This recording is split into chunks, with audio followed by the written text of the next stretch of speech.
Hi class, welcome back to our channel. In this video, I will show you how to rewrite the equation of the ellipse in standard form. So let's have example letter A. So x squared plus 2y squared minus 2x plus 8y minus 11 equals 0. So this equation guys is an example of equation of ellipse in general form.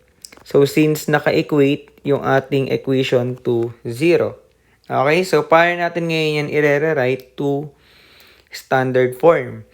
So ang una nyong gagawin guys is i-regroup natin yung ating equation. So ibig sabihin, pagsasamahin natin yung may x and yung may y. Okay? So after natin magawa yan guys, ililipat naman natin yung constant sa right side. So, si negative 11 magiging positive 11. Okay? So, kung tandaan niyo yung standard form ng ating ellipse is dapat yung ating binomial dito sa loob ng parenthesis is dapat maging square of binomial. Okay? So, paano natin gagawin yan? Una, tanggalin muna natin yung 2 dito sa ating y square. Factor out muna natin yan.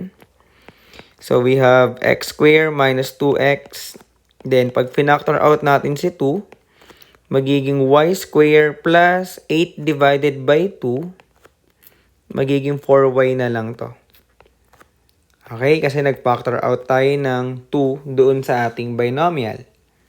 Okay?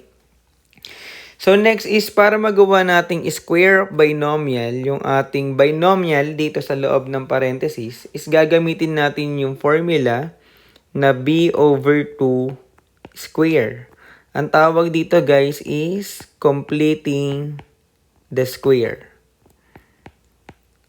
Okay? So, ano nga ulit yung b? Ang b is yung coefficient ng ating x or y term, yung walang exponent. So, dito, ang b natin is negative 2. Okay? So, pag nilagay natin yan dun sa ating formula, magiging negative 2 divided by 2, that is negative 1, then square, we have positive 2. That is positive 1. Okay, so ipa-plus natin yung 1 dito sa ating equation. So, magiging x squared minus 2x plus 1. Okay? Plus, dito naman tayo sa y. Sa y, ang b natin dito is yung 4. Okay? So, pag ginamit natin yung completing the square, that is 4 divided by 2. We have 2. Then, square, that is positive 4. Okay? So, ipa-plus natin yung 4 dito sa ating binomial sa loob ng parenthesis. So, y squared plus 4y plus 4 equals 11. So, dito guys, tandaan kung ano yung in-add natin sa left side ng ating equation, i-add din natin doon sa right side. So, dito nag-plus tayo ng 1. So, may plus 1 tayo dyan. Then, nag-plus tayo ng 4. Yun nga lang, yung 4 dito is under nung 2. Okay? So, meaning is, pag nag-plus tayo ng 4 dito, make sure na naka-multiply siya by 2. Okay? Ito yung 4. Then, naka-multiply pa siya sa 2. Okay? So, since may 2 tayo sa labas ng ating parenthesis. Nakuha guys? So, simplify natin yan. So, since itong trinomial na to guys is a perfect square trinomial, pwede na natin yan ngayon i-rewrite to square of binomial. Okay, so paano ginagawa yon? So, square root natin to, that is x. Square root natin yung last term, that is y. Then, kopyahin nyo lang guys yung sign ng middle term, so minus. So, square nyo na. Okay? So, ulitin natin dun sa y. So, dito we have 2 times square root natin yung y squared, that is y.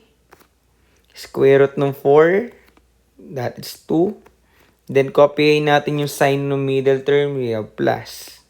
Then, square. Okay? So, ganyan yung magre-write ng perfect square trinomial to square of binomial. So, next is, simplify natin yung nasa right side. So, 11 plus 1, that is 12, plus 8. So, since 2 times 4 is 8, so 12 plus 8, we have 20. Okay? So, ang standard form ng ellipse, guys, dapat yung right side natin is equal to 1. Okay? So, para magawa nating 1 yan, i-divide natin both side of the equation by 20. Tama? Kasi 20 divided by 20, ang right side natin ngayon magiging 1. Okay? So, simplify natin to. We have x minus 1 square over 20 plus, so, makakancel yung 2 dito and yung 20. So, ang denominator na lang natin dito sa y is magiging 10. Then, we have y plus 2 square. Okay, so kung mapapansin nyo guys, yung equation natin is naka-standard form na. Okay? Nakuha ba guys?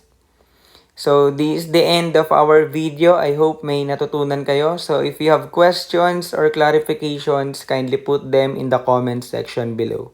So, thank you guys for watching. This is Prof. D. I'll catch you on the flip side. Bye!